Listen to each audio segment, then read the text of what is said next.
Magandang araw mga ka-aerial defense, may ibabahagi na naman ako sa inyo. Dahil ngayong araw na ito ay may pag-uusapan tayo tungkol sa ating depensa, mga sundalong Pilipino nakipagbatuhan sa mga Chinese sa BRP Sierra Madre, pero bago tayo magpatuloy wag mo muna kalimutan mag-like, share and subscribe, paki-follow at like na rin ang aming page na nasa description na ang link.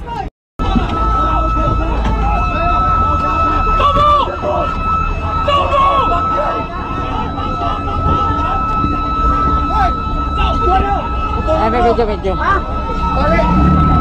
Hey! Pamputo ng tali! Ano na?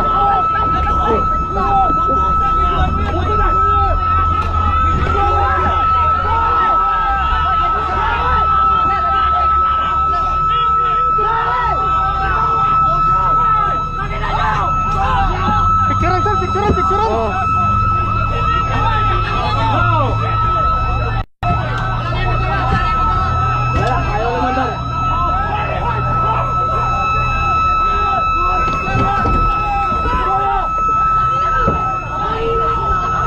Tropa natin yun? Ata.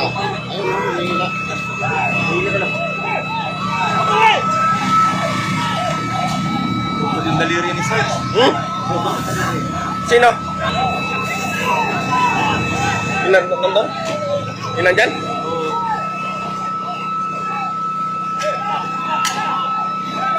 Hindi, sa nabsok para siya, no? Yung palakong. Kapalo, ng bato na ng bato.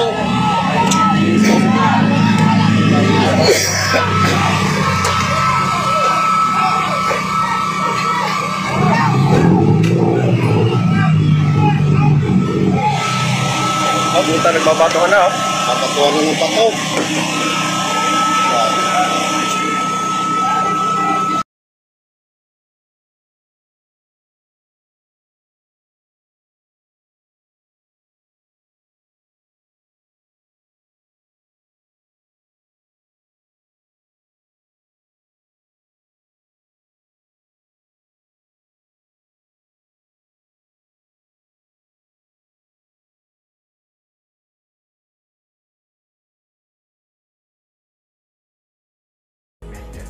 Lumabas na ang mga video tungkol sa panibagong insidenteng naganap sa Ayungin Shoal kung saan ikinasugat ng 8 sundalong Pilipino at kinuha ang mga kagamitan ng Pilipinas. Makikita natin sa video na talagang lumaban pa rin ang ating mga sundalo kahit wala silang dalang armas o kahit anong patalim katulad ng dala ng mga Chinese. Makikita din natin na ang actual na nakipagbatuhan ng mga tropa natin upang itaboy ang mga Chinese na nangiipit sa mga sundalo natin. Talagang nakakagalit ang ginawang ito ng China sa ating mga sundalo kung saan naputulan pa ng daliri ang isang sundalo. Mas lalong tumitindi ang galit ng Pilipino ngayon sa mga Chinese, dahil na rin sa mga ikinikilos nila laban sa ating mga kababayan at tropa sa West Philippine Sea. Kung ikaw makakakita ng Chinese kadepensa, ano ang gagawin mo? Binigyan diin ng opisyal na isang uri ng pamimirata ang ginagawang ito ng China. Binigyang parangal ng Armed Forces of the Philippines ang tauhan ng Philippine Navy, na nagtamo ng malubhang injury sa isinagawang resupply mission sa Ayungin Shoal noong Lunes, ika-17 ng Hunyo.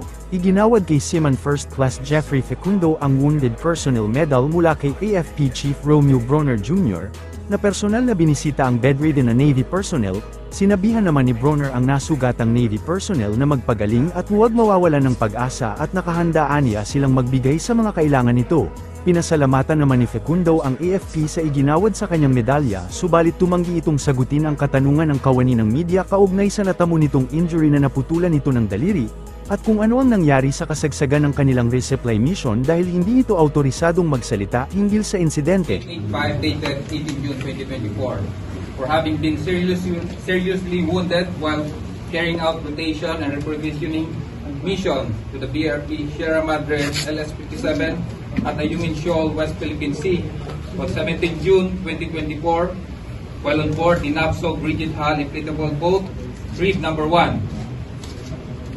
The Wounded Personnel Medal is hereby awarded to Seaman First Class Underwater Operator Jeffrey S. Facundo, 914511 Philippine Navy, by command of General Browner Jr., Officials Captain Sean M. Garland, Lieutenant General Philippine Navy Marines, the Deputy Chief of Staff.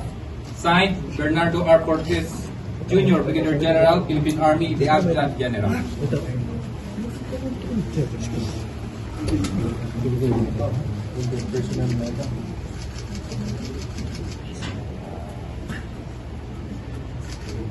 nga namin, yan ang pinakamahirap kunin. Dahil niya pala natin.